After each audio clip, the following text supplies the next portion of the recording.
You know, we invited you out here to talk about client engagement and business development based on your research, but you keep using this word sales. You've been talking about salespeople and selling and sales effectiveness and sales process and all this stuff, using the S word quite a bit.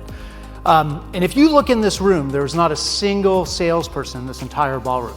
None of these people are salespeople. In fact, we don't actually sell anything. And the only thing that I could think to say, which as soon as it came out of my mouth, I thought was going to be very funny or a career-limiting move, was can we just stipulate to the fact that there's a mysterious process by which the client's money ends up in your firm's bank account? Can we just call it sales? So everyone laughed, see, like you guys. And he said, fine, go ahead, you can finish. But I actually came to, at that point, so what I did was what any good presenter would do, is I avoided invitations to partner retreats like this one for the next 10 years.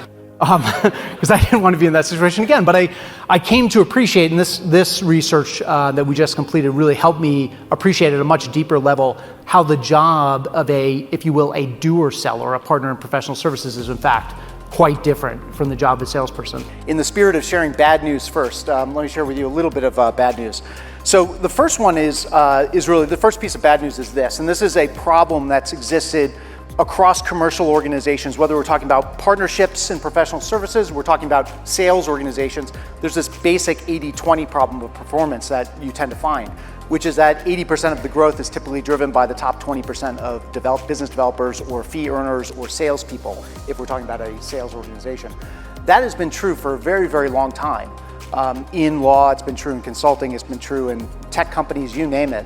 It's a basic law of commercial performance that we find. And one of the challenges and one of the questions that leaders always ask is, what is it that our very best people are doing differently? Can we figure that out? Can we distill it? And can we use those insights to get everybody to perform at a higher level? Right?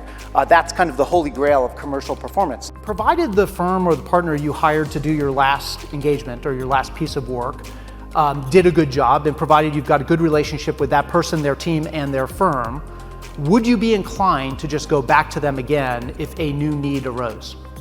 Would you shop the work out, or would you just go back to the same provider?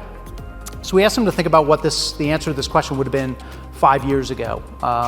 And about 3/4, this may not surprise you, about 3/4 said, sure, we'd go back, right? We've got a good relationship, they've done good work, why shop it around? Just go back to the consulting firm we've used in the past. Why not? Today, that number is closer to 50%, so just slightly north of 50%. So it's almost a coin toss now in the client's mind. Even if you've done great work, even if you've got a great relationship, it's not abundantly clear to them that they would just automatically pick up the phone and call Guidehouse again. And we asked them to think about what this will look like 5 years from now, and a little bit more than the third were willing to say, yeah, I would automatically go back to the same providers. All right, we got 5 profiles. We've got experts, confidants, activators, debaters, and realists. The activator is the exact opposite of the expert and the confidant in many respects. So the activator is a super connector. They're out there building networks and leveraging networks. Obviously, networks of clients and prospective clients. They're out there engaged on LinkedIn, building networks. They're out there engaged at firm-sponsored events. These are the folks who go to an event, you might say sort of colloquially to work the room, but they're going with a plan. They're looking at who's coming to the event. They've reached out in advance. They've scheduled coffees and lunches and dinners, and they've got kind of a target list of folks that they want to make sure they have a chance to talk to.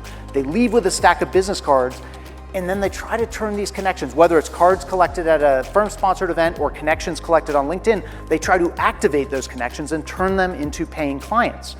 And this is actually, by the way, the reason we chose the term activator instead of the term connector, because connector kind of undersells what these folks are doing. They're not just collecting connections. They're not trying to be kind of LinkedIn influencers, if you will. What they're trying to do is turn these connections into paying clients, and the way they do it is that they activate those relationships.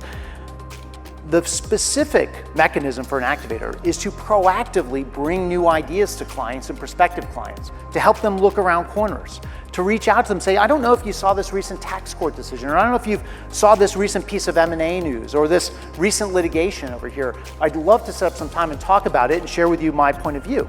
Now, some of us might think about this as kind of non-billable work, but I think for an activator, what it is pay it forward work. They're reaching out to those clients, proactively bringing new ideas to them, a perspective on the market, helping them look around corners, helping think about ways to make money, save money, or mitigate risk in ways the client hasn't even thought of yet, right? Bringing it proactively to them. and giving the client some free advice, if you will.